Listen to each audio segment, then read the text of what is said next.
The country clubs sparkled with old money and older attitudes as I adjusted my simple black vest, standard valet attire.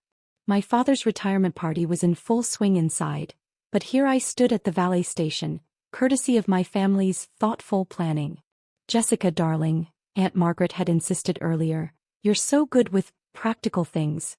Why not help out tonight?" Translation: keep the embarrassing tech failure out of sight.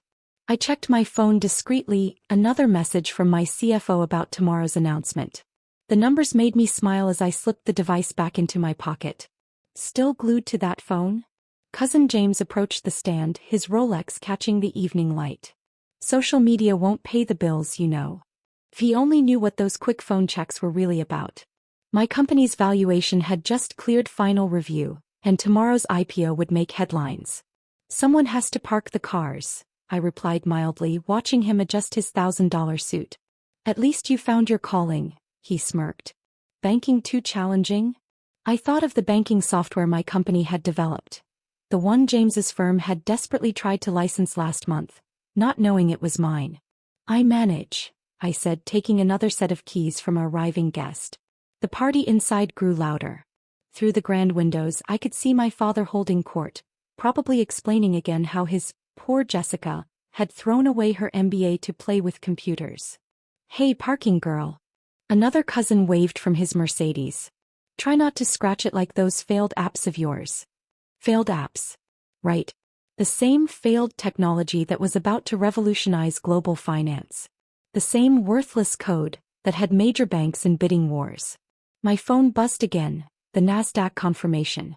Everything was set for tomorrow's opening bell. "You know," James leaned against the valet stand, "there's still a junior position open at my firm. Entry-level, of course. Perfect for someone with your limited experience." I bit back a laugh, remembering how his firm so had begged for a meeting last week, not realizing the mysterious founder they were pursuing was his colleague's wayward cousin. "Thanks, but I'm good," I replied, watching another luxury car pull up. "Still dreaming of that tech startup?" He chuckled. "What was it called again?" "Something silly." "Quantum Flow Technologies," I said quietly, just as a news alert lit up the TV visible through the club's window. James didn't notice the screen behind him, too busy pontificating about realistic career choices and accepting one's limitations. My phone vibrated continuously now, board members, investors, and reporters all trying to reach me before tomorrow's announcement. The same announcement that would turn the financial world upside down.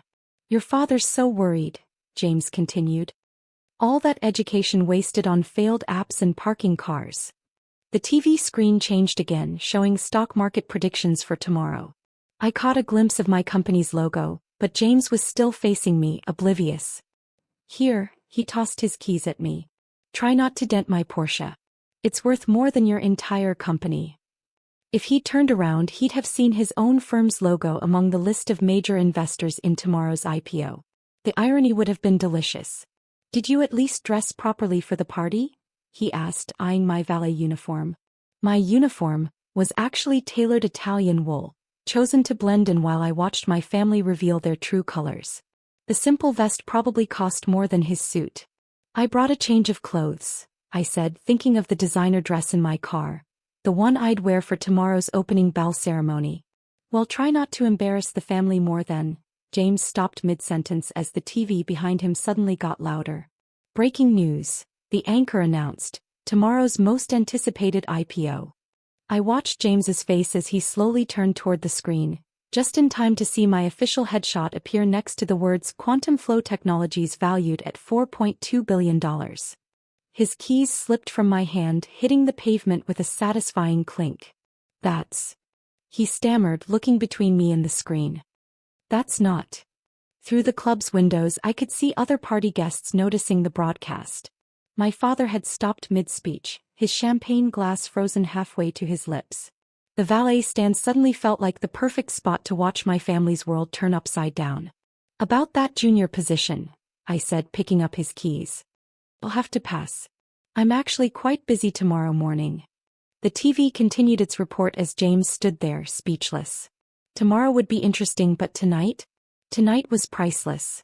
"And now more on our breaking story," the TV anchor continued. Quantum Flow Technologies, led by CEO Jessica Miller, is set to launch the largest tech IPO of the year.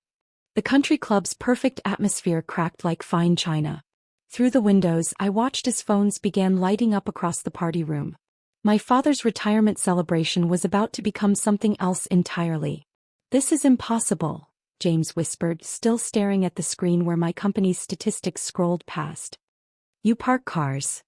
Actually, I pulled out my phone displaying our company's private dashboard.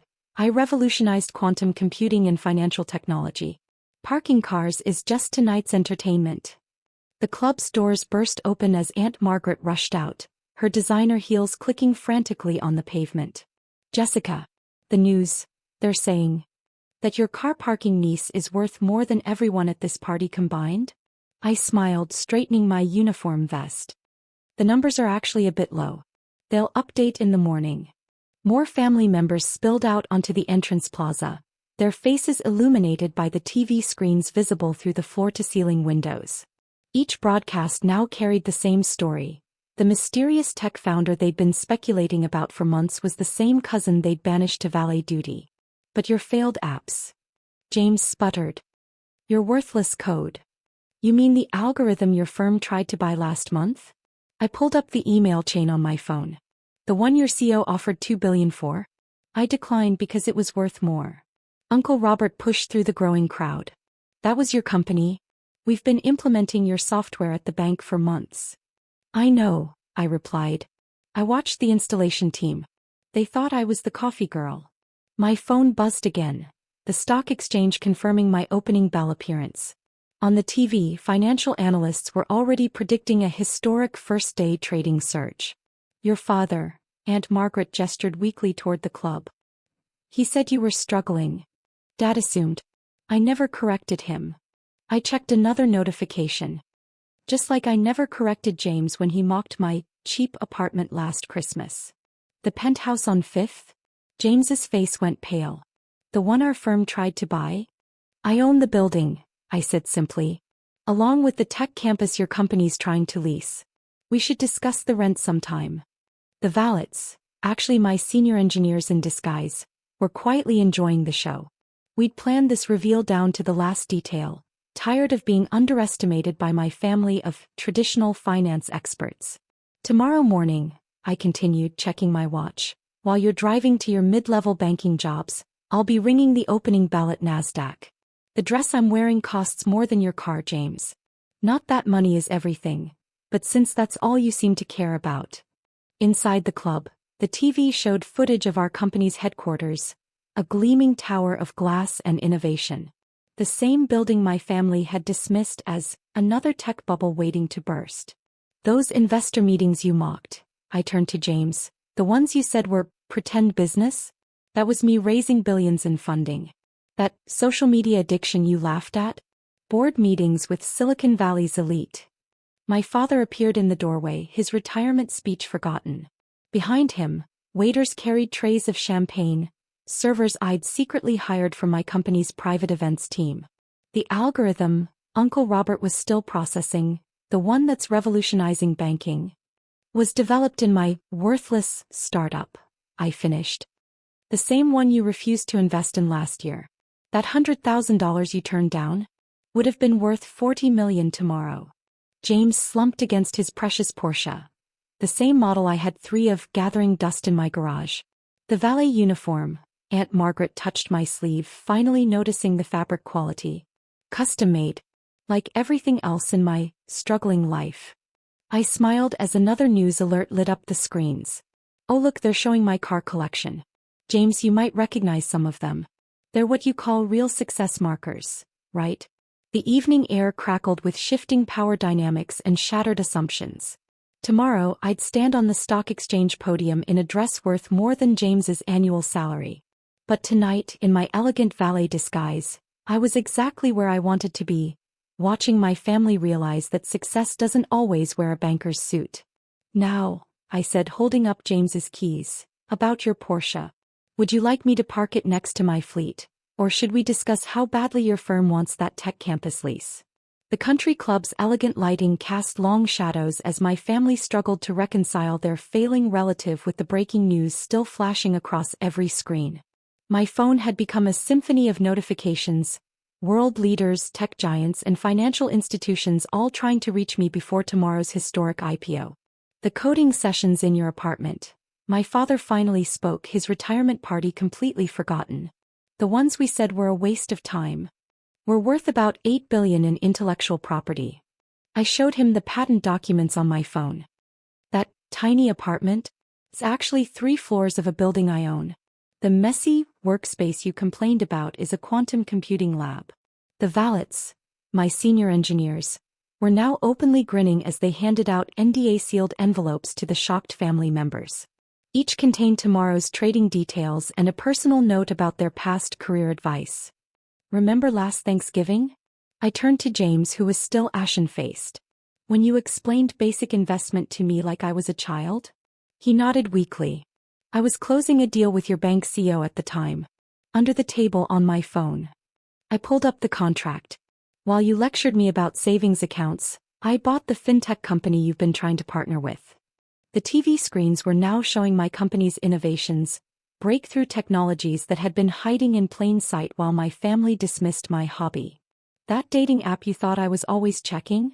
I continued, addressing the gathered crowd. Custom-built security software.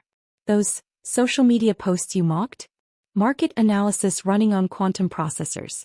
The online shopping you ridiculed? Real-time trading algorithms managing billions.